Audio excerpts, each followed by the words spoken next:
Staying on the grind.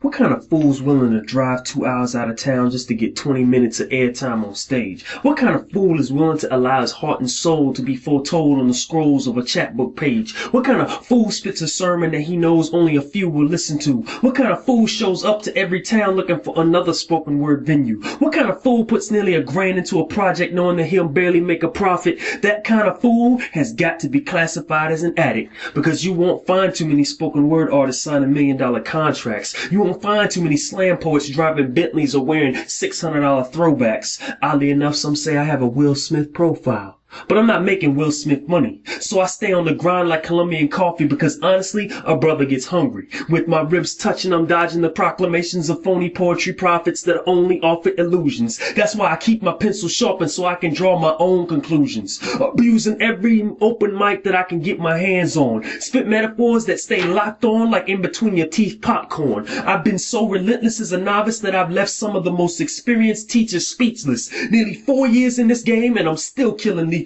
Been free versing since birth and leaning on the lessons of underground veterans better than you can ever imagine. But still find myself in an arena where it's my own self-esteem that I'm battling. So this isn't done for recognition. I do this to quiet the voices that keep whispering. The voices of those that still fear the slave master's whip. The voices of those that constantly remind me never to forget the origin of this gift. It can't be considered a hobby but a call that has to be answered. With a raised fist, where are my poets willing to accept the judgment of the public just to raise the standard? Let us forever remain nurtured by the word planted in the fertile soil of encouragement that sprouts from our misunderstood obsession buried deep within. Ignore the insults that seem to be the only language that the world is willing to speak in. I'll admit that I'm a junkie for a pad and a pen. They're like my best friends and I get jonesing without them.